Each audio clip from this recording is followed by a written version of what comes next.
I keep it under control with one simple thing. My wife laughed, clinking a glass with her friends. I stood around the corner of the corridor of the Côte d'Azur restaurant, clutching the keys to the car that I had just picked up for her from repair. And I felt like something inside me was dying irrevocably. Emma continued, and her voice was saturated with the poison of complacency. Michael thinks that he is the head of the family because I allow should solve all problems. But in fact, he is just my service center. As soon as I make sad eyes and pretend to be helpless, he runs to save me, feeling like a hero. This is so pathetic, but at least I always have bills paid and no headaches. At that second, I realized that the service center is closing. Forever. I just removed this one thing, my reliable help, and allowed Emma to learn from her own experience how cold and cruel this world is when a loving husband no longer stands between you and your problems. That evening the air was heavy and humid. As often happens at the end of August in the suburbs of Chicago, when the heat is already beginning to subside, but the asphalt is still breathing with the heat accumulated during the day. I stood in the shade of a decorative palm tree in the restaurant lobby, and my reflection in the huge mirror opposite seemed alien to me, as if I was looking at a stranger in an expensive suit who had just learned of a fatal diagnosis. Emma was sitting just 10 meters away from me, at a corner table on the veranda, surrounded by her friends from the Pilates club. And all I saw was her graceful back in the dark blue dress that I bought her for her last anniversary. She did not know that I had arrived earlier to surprise her and personally hand over the keys to her white SUV, which I had spent 3 days in the service department due to problems with the brakes. I specifically canceled a meeting with my partners. I drove the car through the car wash and even put a bouquet of her favorite lilies on the passenger seat. But now these keys burned my palm like hot coals. The laughter at their table did not subside, and every word of Emma was spoken with that slight carelessness that I had previously taken for charming spontaneity. Now it cut into me sharper than a scalpel. Surgeon Linda, her best friend, who always looked at me with poorly hidden condescension, added fuel to the fire by asking if Emma was afraid that I would get tired of carrying everything on myself. My wife's answer became the very turning point after which life is divided into before and after. She said that I was too primitive in my desire to be a rescuer, that I was controlled by a banal male ego, and it was enough for her to simply pretend to be panicked or upset so that I would quit all my affairs and rush to eliminate her difficulties. She called me a convenient resource and added that without her acting skills, our marriage would have fallen apart long ago, because I, you see, need to feel needed, like a dog needs a bone. I slowly turned around and headed towards the exit, trying to walk silently on the soft carpet. Although I wanted to destroy everything in my path, turn over tables and scream in her face about how many nights I have not slept, building our business so that she would not need anything. The doorman at the entrance politely nodded to me, opening the heavy oak door, and I went out into the parking lot, where the air seemed surprisingly fresh to me compared to the suffocating atmosphere of betrayal that I left inside. Having got into my car, I did not immediately start the engine, but simply put my hands on the steering wheel and closed my eyes, trying to calm down the frantic rhythm of my heart, which was pounding somewhere in throat. The anger I felt was not hot and impulsive, as in my youth, but cold and calculating, like liquid nitrogen, freezing all emotions and leaving only crystal clear clarity. I remembered all those moments over the past 7 years when Emma called me in tears over trifles, and I, like a faithful dog, broke away from important negotiations, canceled training, sacrificed my sleep to solve her problems. A broken tire on the highway, a lost credit card in Paris, a conflict with a neighbor over a fence, difficulties with obtaining insurance. I was her personal superhero, a solver, a wall behind which she lived, like in a fairy tale castle. And all this time, she not only took my help for granted, she laughed at my zeal, considering me a stupid tool in her hands. At that moment, I made a decision that may seem cruel, but it was the only true one for preserving my sanity and self-respect.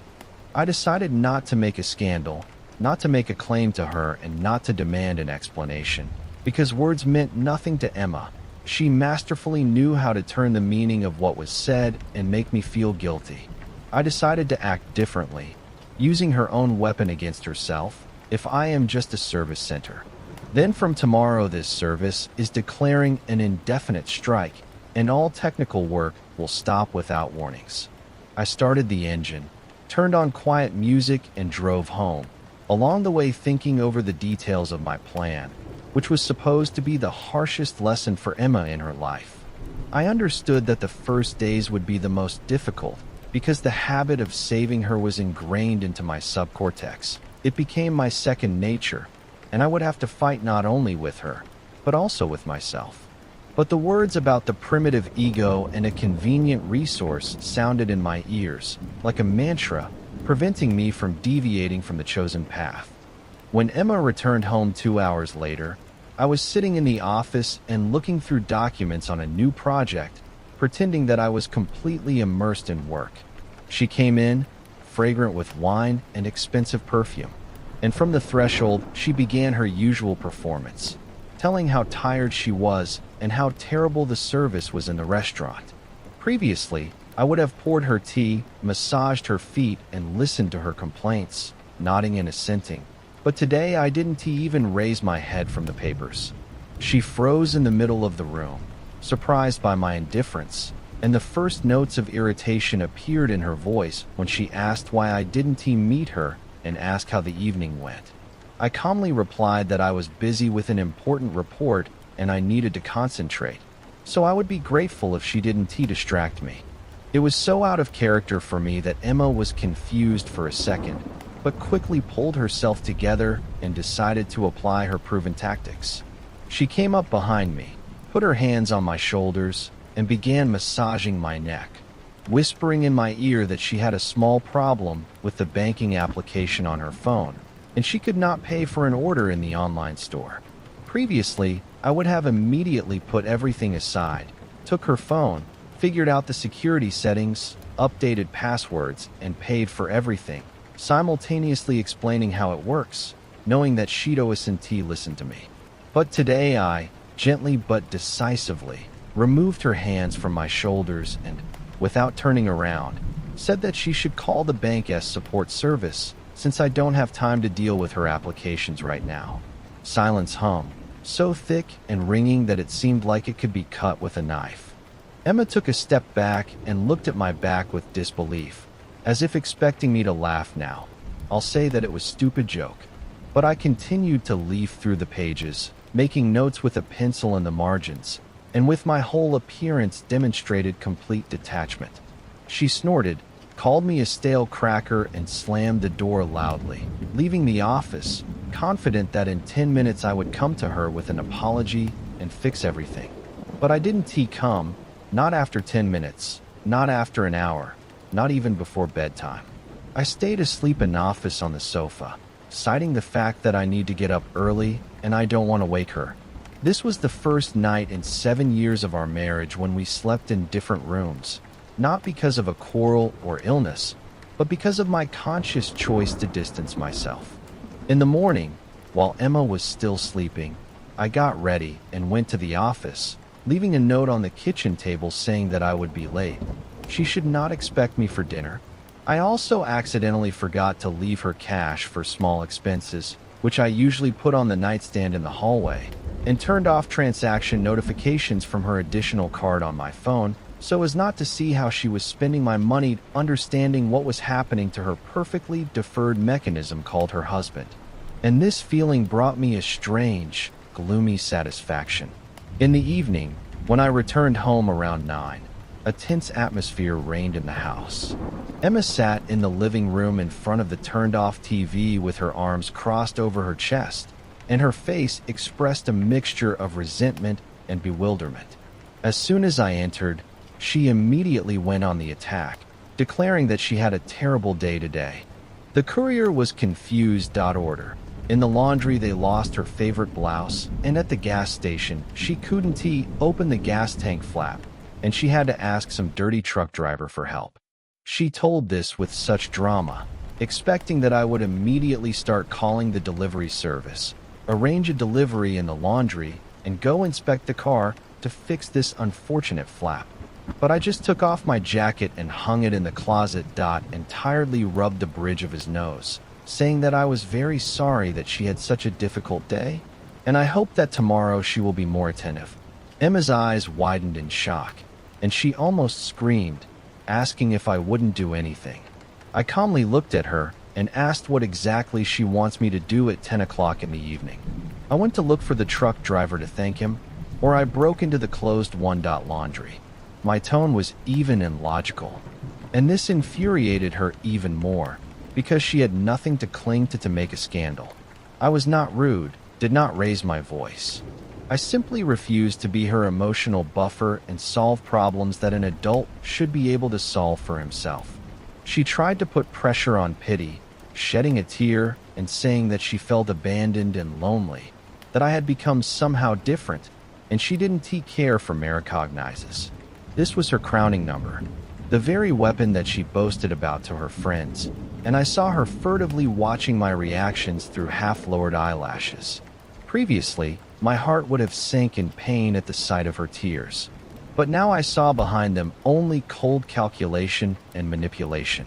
I approached her, but did not hug her, as she expected, but simply handed her a paper handkerchief from the box on the table and said that she should take a hot bath and drink herbal tea to calm down. Then I turned around and went to the kitchen to prepare a light dinner, leaving her alone in the middle of the living room with a handkerchief wet from tears in her hand and complete misunderstanding in her eyes. This was the beginning of the end of her carefree life, but Emma did not know this yet.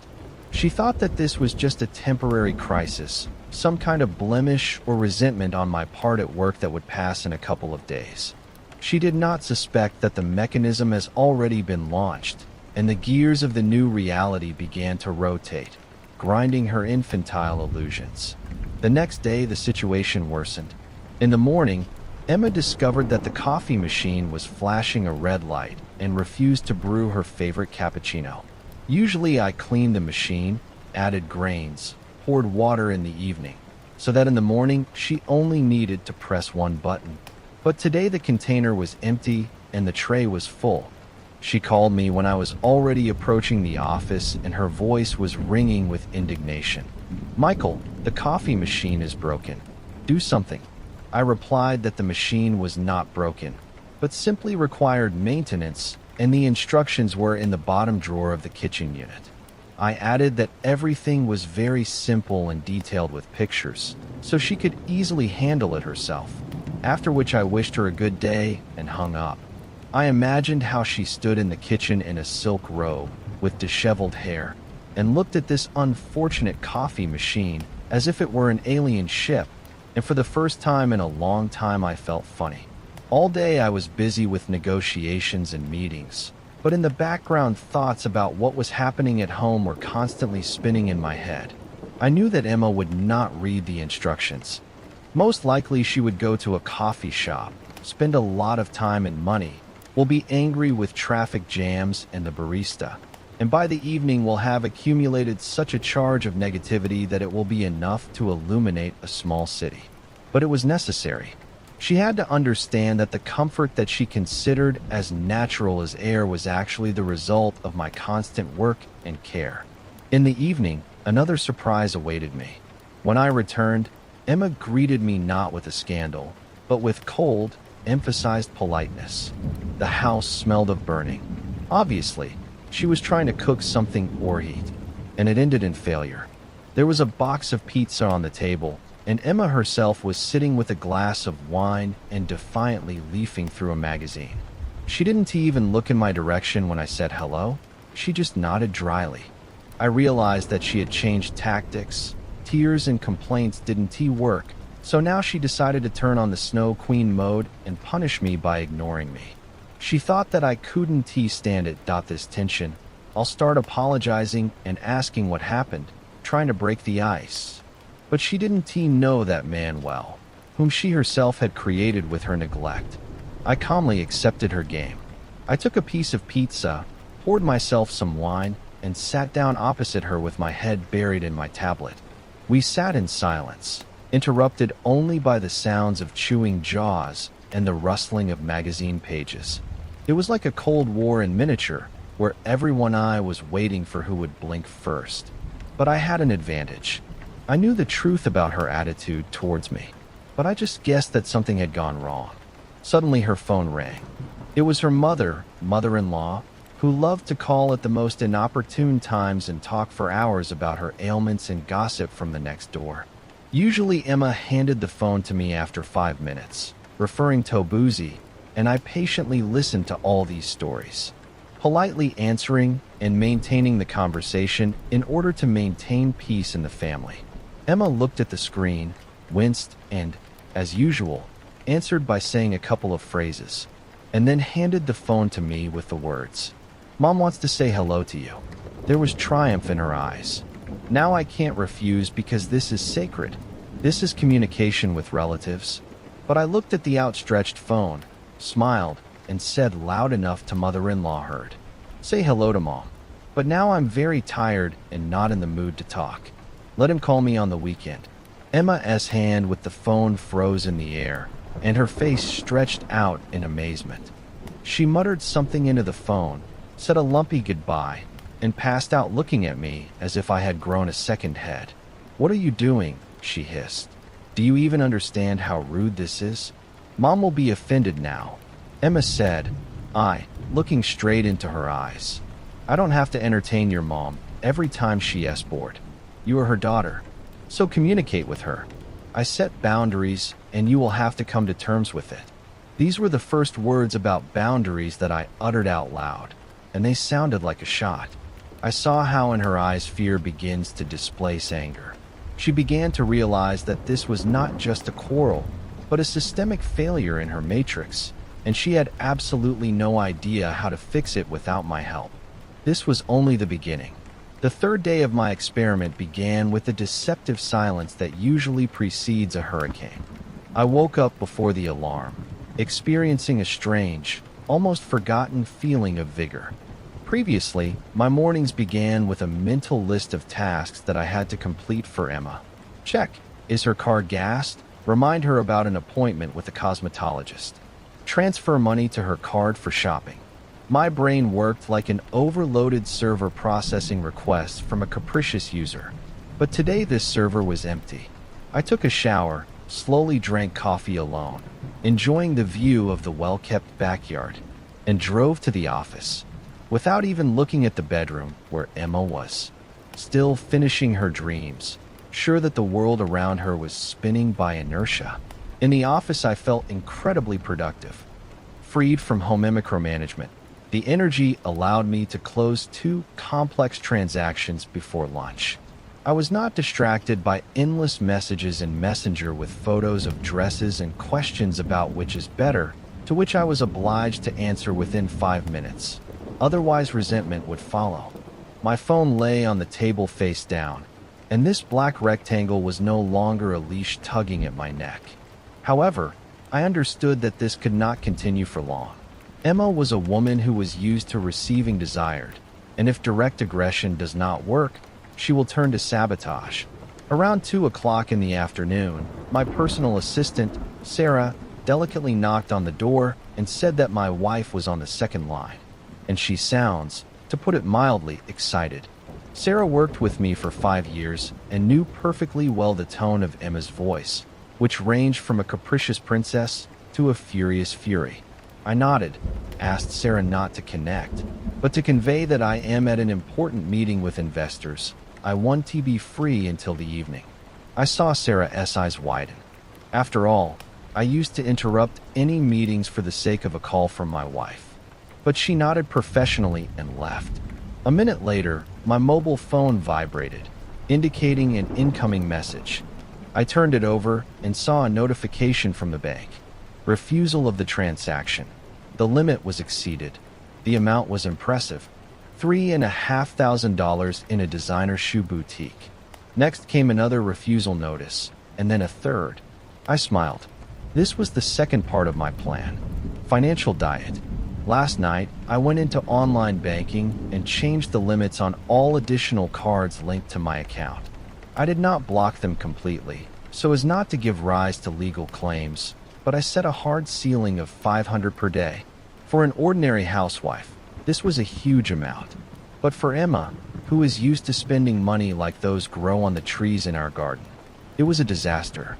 She considered my money as hers, and her ability to spend it as hard work to maintain our status. The phone began to vibrate continuously. Emma called again and again. I imagined her standing at the cash register, surrounded by sales assistants who had already packed the boxes in branded bags. She holds out her platinum card with an arrogant look, but the terminal makes a nasty squeak. And the cashier, with a polite, but with a humiliating smile, he returns a piece of plastic to her. Her face turns red. She tries to justify herself, talks about a glitch in the system, tries another card, but the result is the same. This is the public humiliation that she feared more than anything in the world, and the culprit of this humiliation was me. But didn't she say that I was just a resource? Resources tend to run out. I waited a pause of 40 minutes before sending her a short message. I wrote that in order to optimize the family budget, and due to the unstable situation on the market, I was forced to temporarily revise spending limits. I added that $500 a day is enough for current needs, and we will now discuss large purchases in advance and together. The answer came instantly and consisted exclusively of exclamation marks and accusations of stinginess. She wrote that I'm embarrassing her in front of people, that she has nothing to wear to dinner tonight with Linda and her husband Bob, and that I'm behaving like a total tyrant. The mention of dinner made me tense up. I completely forgot that tonight we are going to the very Italian restaurant where it all began. Meeting Linda, the very friend who laughed the loudest at the joke about the service center, was just the right time. It was an ideal testing ground for demonstrating the new rules of the game. I arrived home exactly an hour before leaving. Emma met me in the bedroom, where dresses were scattered on the bed. She looked furious. Her perfect makeup was a little smudged, apparently from tears of anger. As soon as I entered, she threw a silk pillow at me and screamed, asking how I dared to do this to her in the store. She demanded that everything be returned. I should immediately call the bank and apologize to her. I calmly picked up the pillow, put it on the chair, and began to untie the tie while looking at her in the mirror. I told Emma that she would not achieve anything by shouting. I explained that I had analyzed our expenses over the last year and came to the conclusion that her spending on clothes and accessories was not rational, given that the dressing room was no longer closed. I spoke in the tone of a financial advisor, dryly and matter-of-factly, and this infuriated her even more because she could not argue with the numbers. She could only operate with emotions, which no longer affected me. She tried to use her last trump card, the threat of not going to dinner. She said that she would stay at home, and let me explain to Linda and Bob where my wife was. Previously, I would have started to persuade her, promised to buy those shoes tomorrow, if only she would not make a scene. But now I just shrugged my shoulders and replied that they were hers. Choice. I said that I would be happy to spend the evening in the company of Bob. We have long wanted to discuss golf. And I will tell Linda that Emma is not feeling well due to a migraine. I saw the struggle going on in her head. Stay at home first. Lose and miss a social event where she could show off, albeit in an old dress. Go, and first swallow the insult and obey. Vanity won. She snorted, said that he was did me a favor, and went to the bathroom to finish her makeup. I knew that she would go. Emma could not exist without spectators. In the restaurant, they were already waiting for us. Linda, a tall brunette with a predatory look, and Bob, a good-natured fat man who was involved in real estate and was in love with his wife and everything, were sitting at the best table by the window. When we approached, Linda gave Emma an appraising look and immediately noticed that she was wearing a dress from last year's collection. Emma smiled tightly and said that she loved vintage. I could hardly contain my grin. The evening began as usual. Linda chatted incessantly, talking about their recent trip to the Maldives, about what a great Bob he was for giving her this surprise.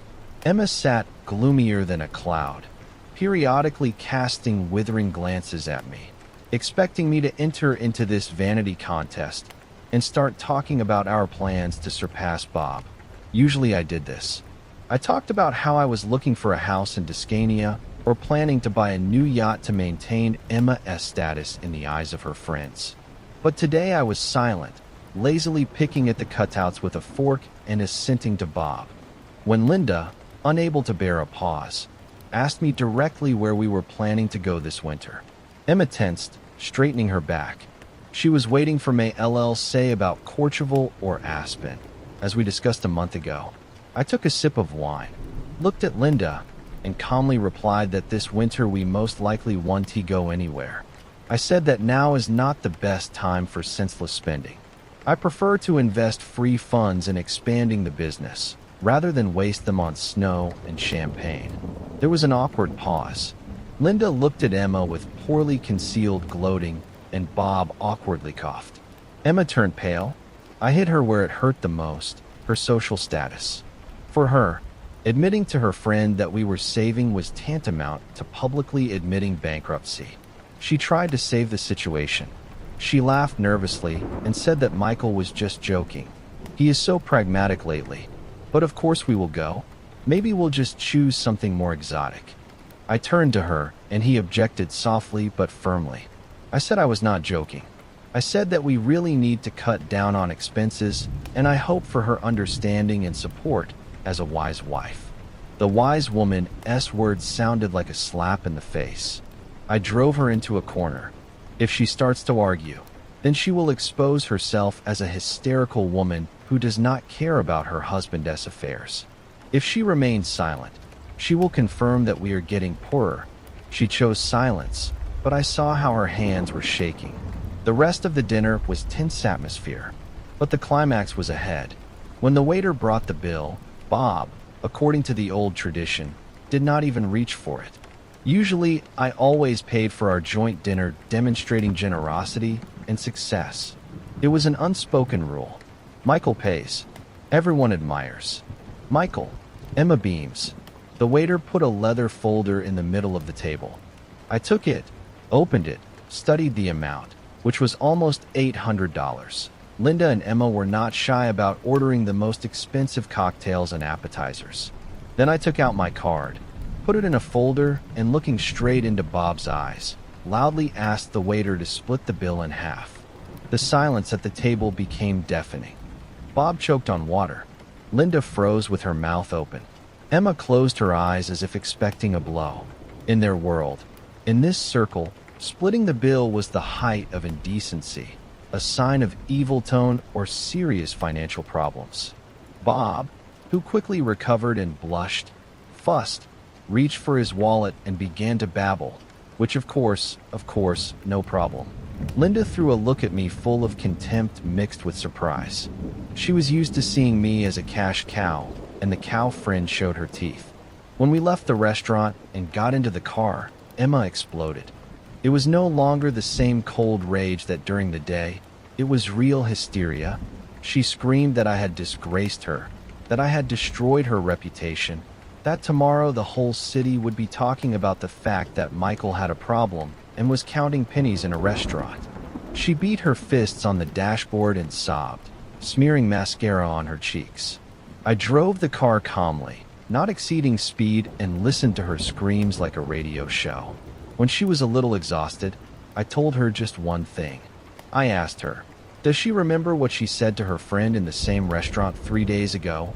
I quoted her words that I was just a convenient resource that needed to be controlled. Emma fell silent mid-sentence. There was silence in the cabin, broken only by the noise of the tires. She slowly turned her head towards me, and in the light of passing lanterns, I saw a real horror in her eyes. She understood. She finally understood that I heard everything. I continued without looking at her. I said that if I, a resource, then I have the right to decide on whom and how to spend myself, and that I no longer intend to invest in people who consider me an idiot and a service center. I added that today's restaurant bill is the price, in her words, and that from now on, every whim of hers, every request of hers, and every attempt to manipulate me will have its price. We drove up to the house in complete silence. Emma jumped out of the car and ran to the front door, not even waiting for me. I drove the car into the garage, turned off the engine, and sat in the dark for several minutes. I did not feel the joy of revenge. I felt only heavy fatigue and bitterness from the fact that I had to break the person I once loved in order to make him respect me. Entering the house, I saw that the light in the bedroom was not on.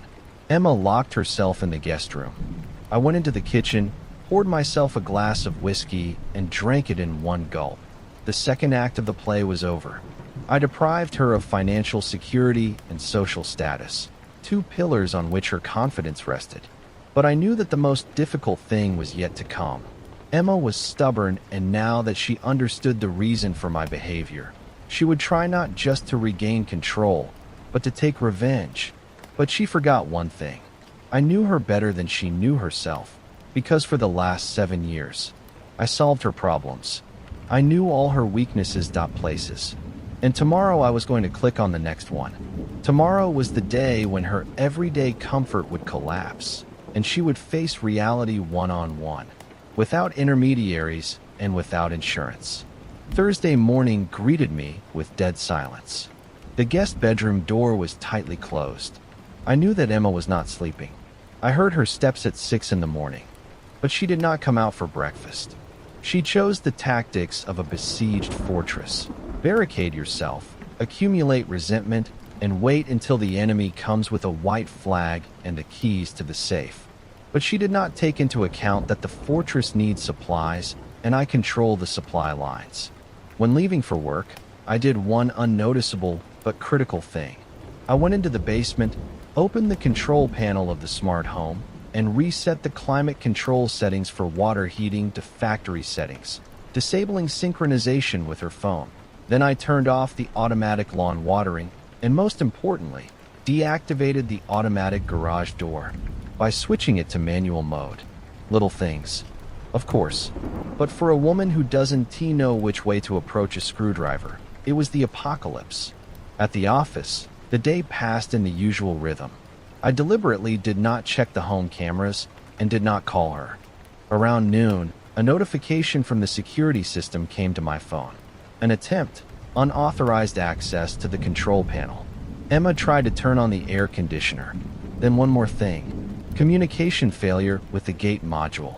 I imagined this picture on the street +30, in the house stuffy. She is late for yoga, gets into her Jeep, presses the remote control button, but the gate does not move.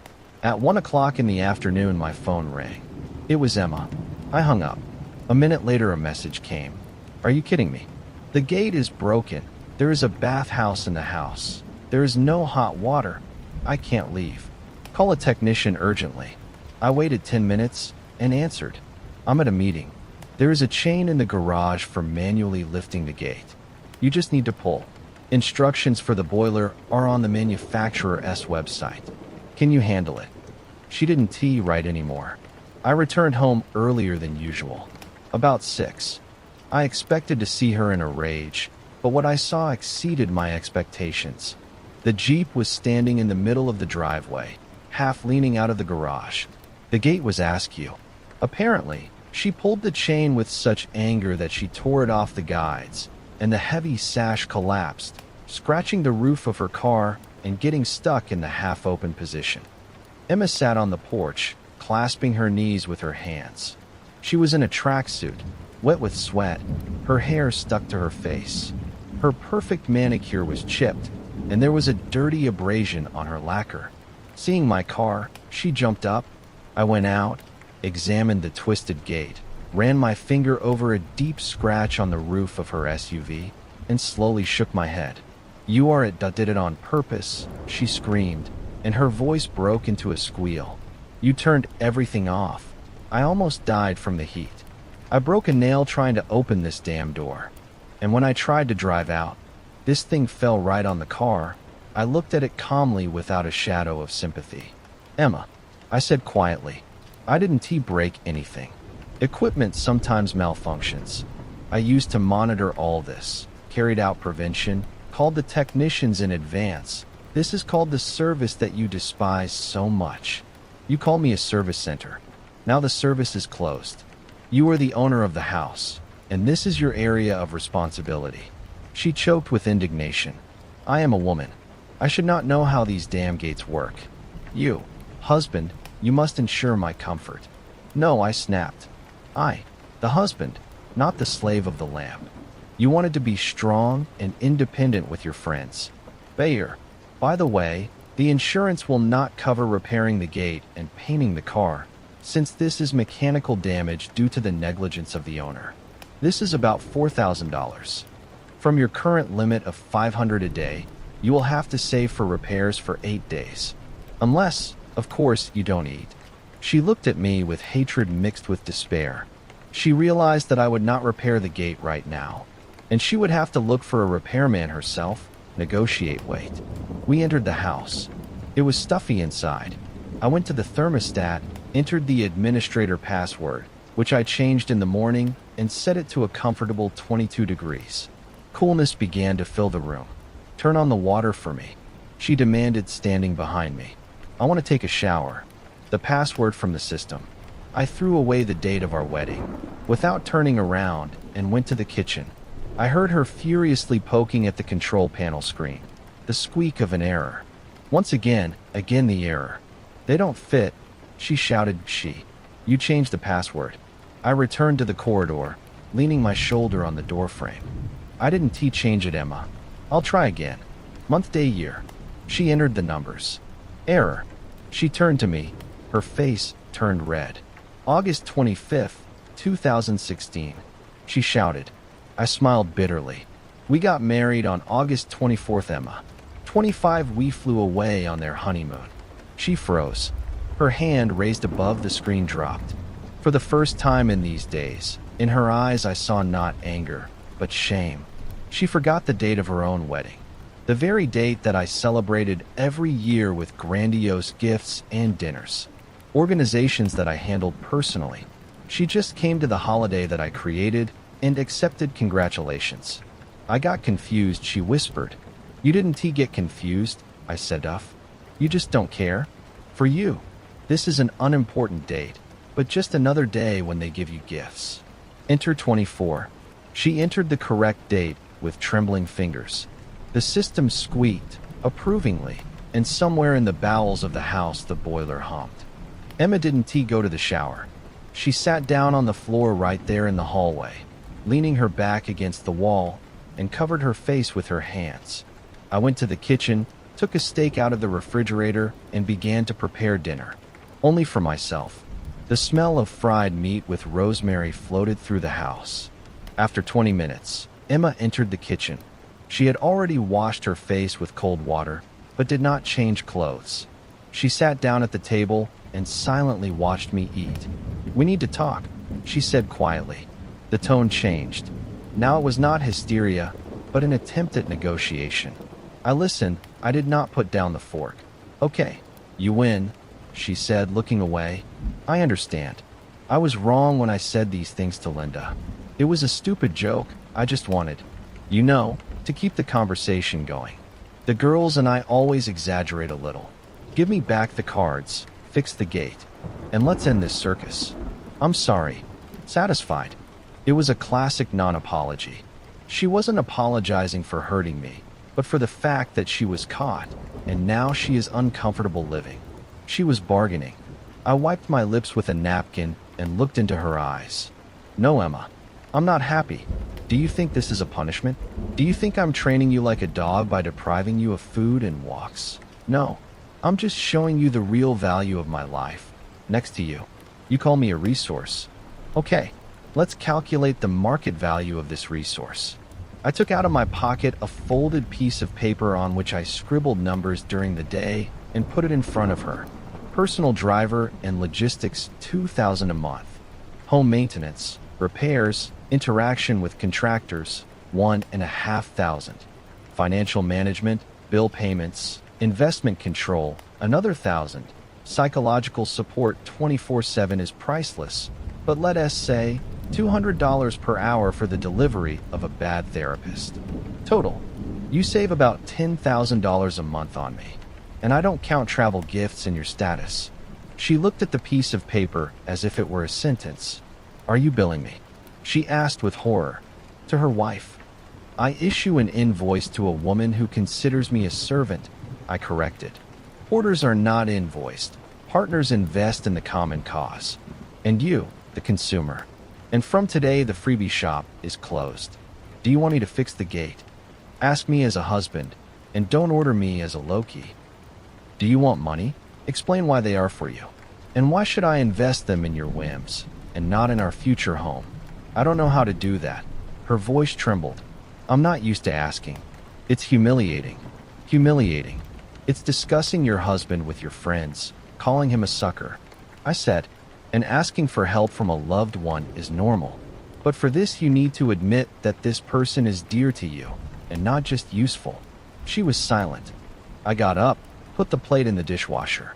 Tomorrow is my mother's anniversary, I said, standing with my back to her. 60 years. We are going to the restaurant at 7 p.m. I didn't tell you, because I was sure that you would find a reason not to go as you have done for the last 3 years. Migraine, business, nothing to wear. But if you want to try to save this marriage, not for the sake of money, but for the sake of us, you will come. And you will do it yourself. You will find a gift yourself. You will choose a dress from what you have. You will call a taxi yourself. Your Jeep is broken, and I will go there from work. I turned to her. This is your last chance, Emma. If you don't come or make a scene there with a sour face, on Monday I will file for divorce.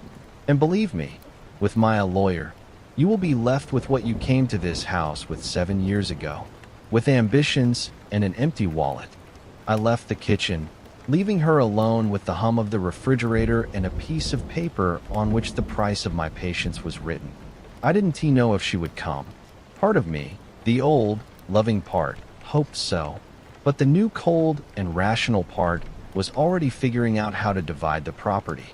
At night, I slept in the office again, but this time I didn't hear her walking. The house was quiet, too quiet. It was the silence that frightened me more than the screams. She was making a decision, and I knew that this decision would determine not only the fate of our marriage, but also what kind of person she would come out of this situation, having grown up as a woman or an offended child who had lost her favorite toy forever. Friday dragged on painfully slowly. I sat in my office on the 30th floor, looking at the Chicago skyline, but didn't see any skyscrapers or a lake.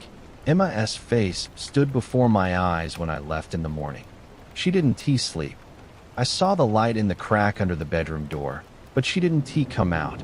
Not a sound, not a request for a ride, not a question about what to give my mother. Complete radio silence.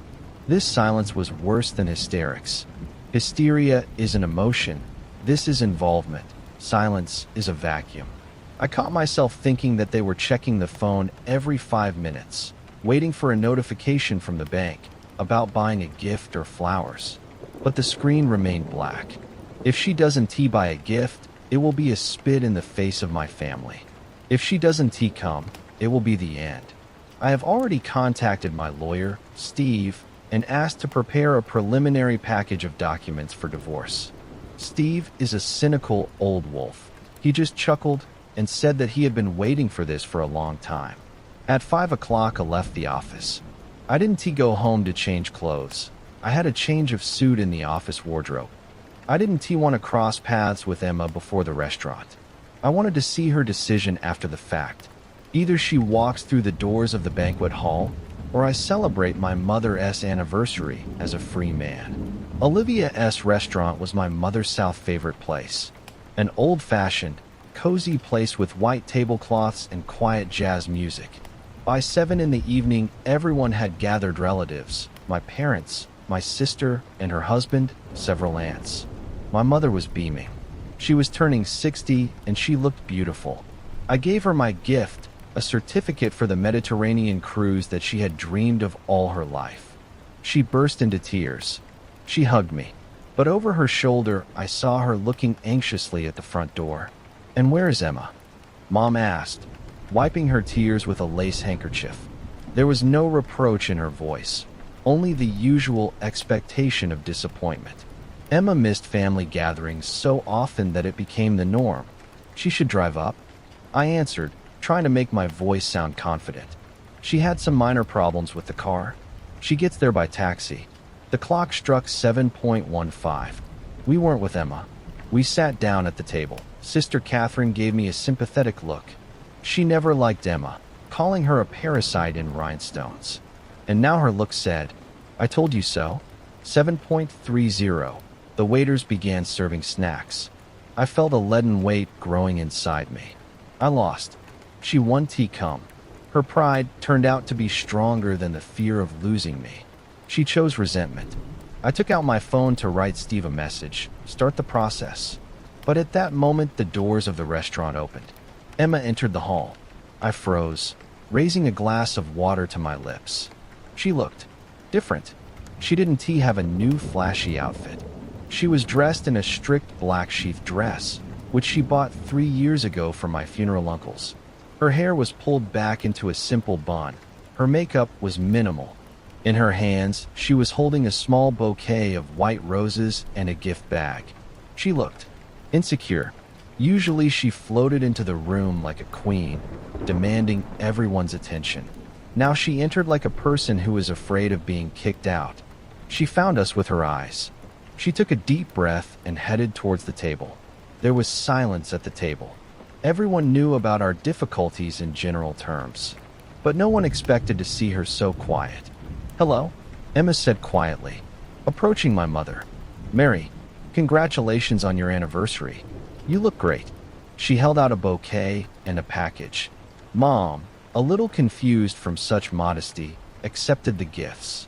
"Thank you, dear," Mom said. She opened the package. Inside lay a beautiful, handmade, embroidered shawl. An inexpensive branded trinket, bought in a hurry, but a thing that had to be chosen with meaning. I knew this handmade store. It was located on the other side of the city. Emma went there by taxi. "Sorry for being late." Mom looked at me, but immediately looked away. It was difficult to call a car at rush hour. I moved the table next to me. She sat down, trying not to touch me with her shoulder. The evening continued, but the tension at the table could be cut with a knife. Relatives tried to joke. Mother told stories from childhood, and Emma sat with a straight back, smiled politely, and hardly ate. The climax came when my sister Catherine, having drunk an extra glass of champagne, decided to defuse the situation. "Emma, what about your new Jeep?" she asked with a poisonous smile. "Michael said something happened. I hope you didn't drive into another storefront." Normally Emma would have exploded or responded with a barb about Catherine's cheap lipstick. But now she turned pale, clutched the napkin in her hands, and quietly answered, "I broke the garage door and damaged the car. I was inattentive and was in too much of a hurry. It's entirely my fault." Catherine choked. I froze. Emma just publicly admitted her mistake, without accusations against me, without a story about stupid equipment. "Oh, only my sister could squeeze it out. Well, it happens. Repairs are probably expensive." "Yes." Emma raised her eyes to me. There were tears in them, but she didn't let them fall. "Very dear. I'll have to save for several months to fix everything. But this will be a good lesson." Mom looked at us with alarm, feeling that something serious was happening, going beyond the broken car. "The main thing is that you yourself are whole," she said softly, Mom covering Emma's hand with her palm. Emma shuddered from this touch, and then the dam broke. Not hysterically, not screaming. A single tear just rolled down her cheek. "Sorry, I need to go out," she whispered, stood up sharply, and quickly walked towards the ladies' room. I sat motionless for a second, then two. "Follow her," quietly but firmly said Mom. I got up and followed. I didn't find her in the toilet and in the backyard of the restaurant. In a small smoking garden, she stood with her arms wrapped around her shoulders and looked into the darkness. Her shoulders were cracking. I came up and stood next to her. I didn't hug her. I just stood there. I sold my watch. Suddenly she said, "Don't turn around." "What?" I didn't understand. "That gold watch. Cartier that you gave me last Christmas. I took it to the pawn shop this morning." Everything inside me went cold. It was a very expensive watch, a symbol of my love and success. "What?" I asked dryly. "To buy a gift for your mother." She turned to me. Mascara ran. Her face was red. "And to pay for a taxi. And so that I would have at least some money, because you blocked the cards, and I didn't have a cent in my wallet. You had a limit of $500. I reminded. "I spent it yesterday on an advance payment to the gate master." She shouted. "He came, looked, said that he needed to change the section and demanded an advance." I gave everything that was on the card.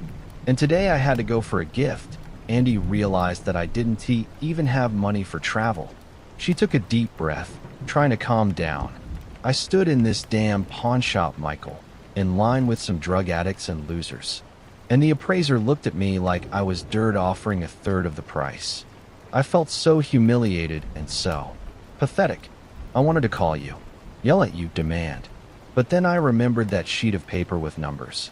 She took it out of her purse, that crumpled napkin, and wiped my nose. "I remembered how much you did. I realized that I don't even know how much bread costs in the store. I don't know how to pay for electricity. I don't know anything.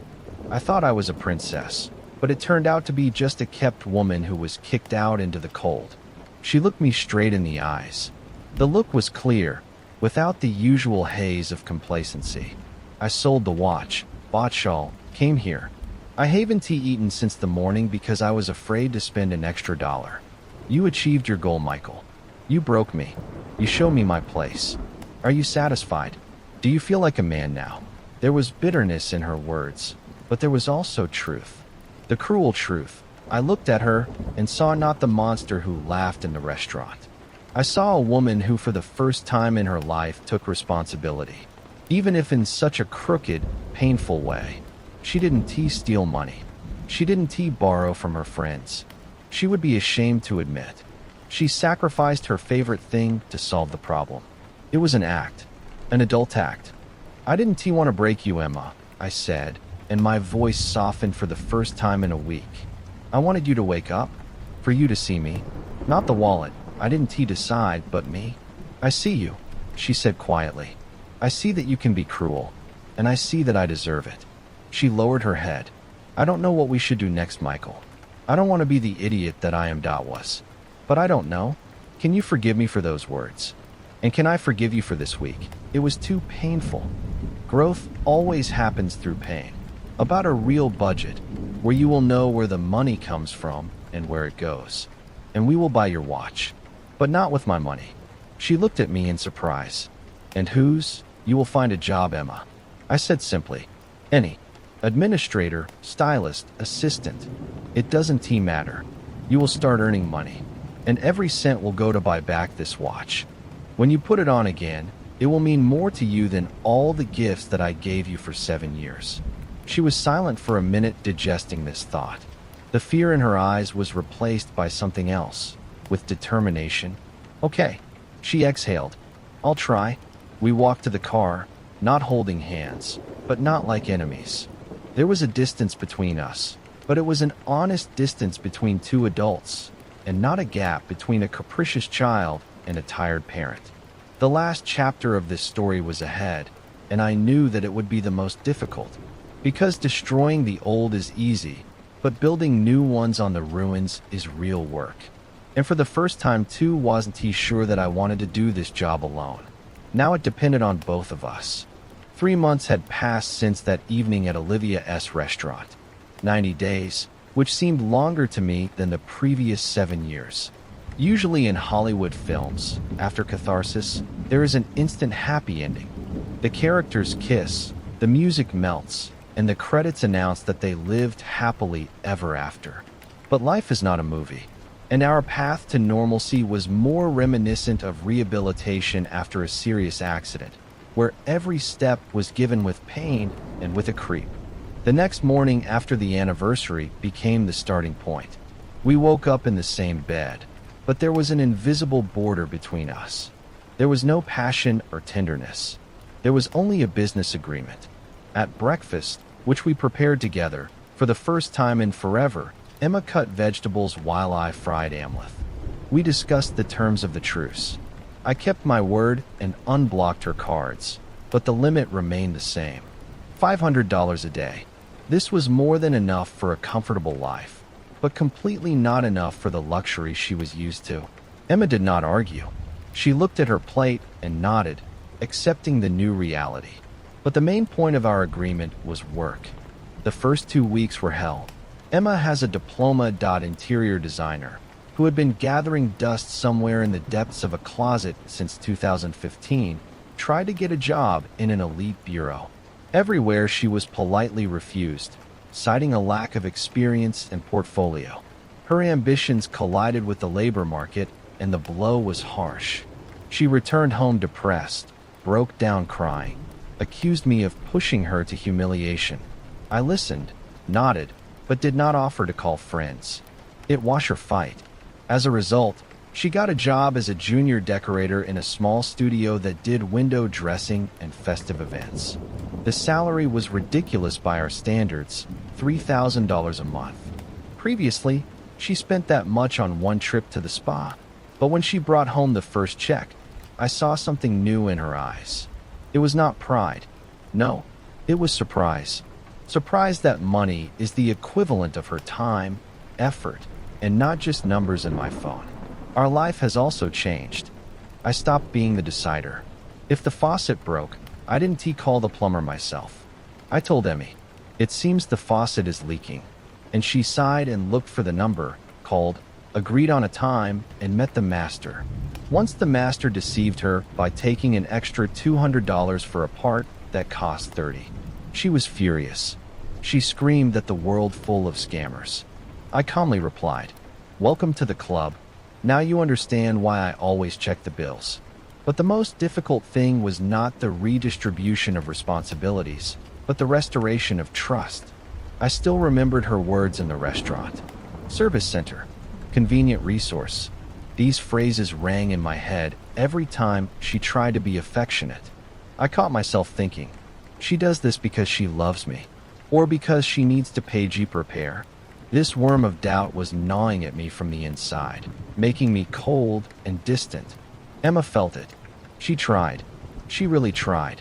She started preparing dinners not from semi-finished products, but according to recipes. She stopped spending hours on the phone with Linda. By the way, she and Linda had a fight. Emma told me that Linda ridiculed her new job by calling her a balloon decorator. Emma, for the first time in her life, she didn't swallow it, but answered that it was better to blow up balloons than to pout at the expense of her husband. It was a small triumph. The breakthrough happened in November.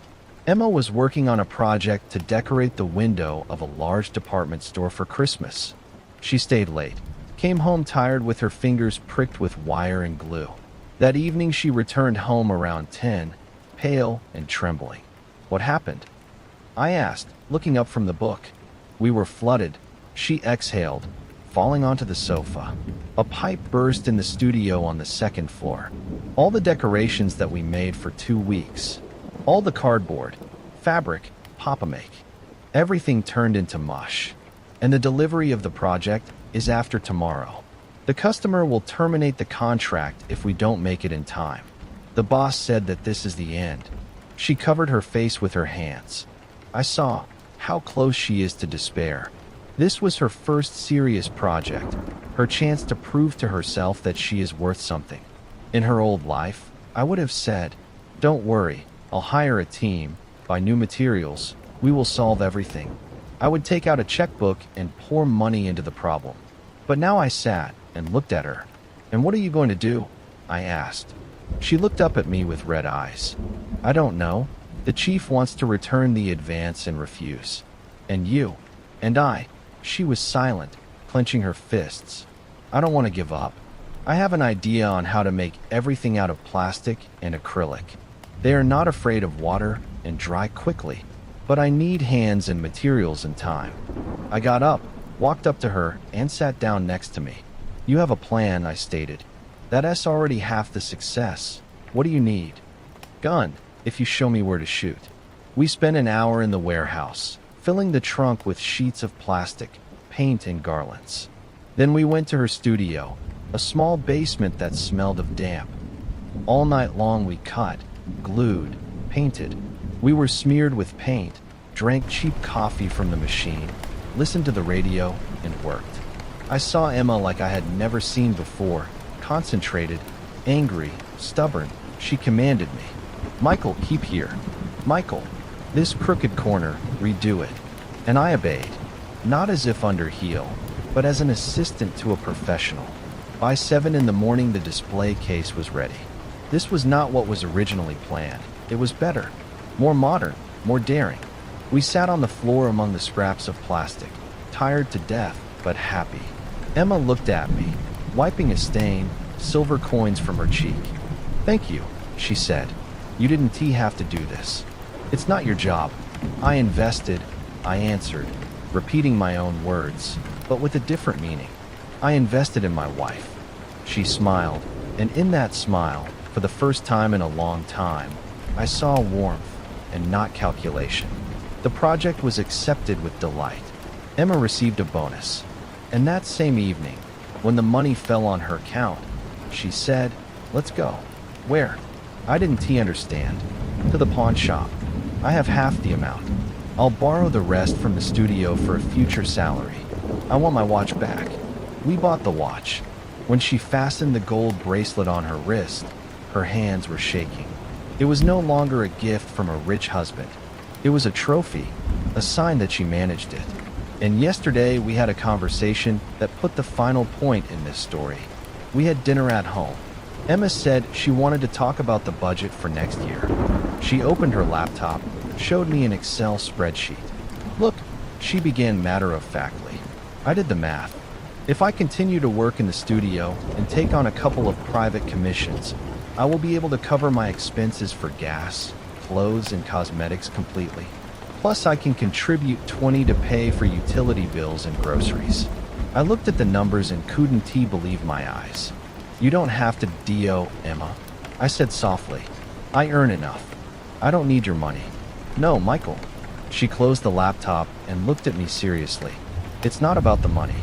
The point is that I don't want to be a guest in your life anymore. I want to be a participant. I want to have a say, not because I'm a capricious wife, but because I'm investing in our home. You were right. Only cheese is free in a mousetrap. I've been a mouse for too long." She took my hand. "I love you," she said, and I believed her, not because you solve problems, but because you allowed me to create my own problems and solve them. You could have just left me or continued to endure, but you gave me the kick that I needed. Thank you for the hell you gave me. It made me human." I squeezed her hand in answer. The ice inside me has finally melted. I love you too, Emma. I love the new you even more. We did not become the ideal couple from the cover of a magazine. We still argue. Sometimes she forgets to turn off the light, and I grumble about the bills. But the balance of power has changed forever. I am no longer an Atlas holding the sky on my shoulders. We are two climbers in one team. If one stumbles, the other will back up, but everyone must climb to the top with their own feet. I removed that one thing, my hyperprotection, and I thought that I would destroy her world. But on the ruins of her infantile little world, a real character grew. And you know what? Living as a strong woman is much more difficult than with a comfortable doll. But it's damned much more interesting. The story about the service center has ended. The story about partnership has begun.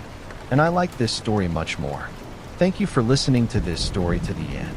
If it made you think about your relationships, about boundaries, and the fact that we sometimes take the love of loved ones for granted. So, I told it for a reason. Appreciate those who are nearby, but do not forget to appreciate in yourself. Subscribe to the channel, like it if you like the story, and write in the comments. What would you do in Michael's place? Would you forgive or leave immediately? Until we meet again,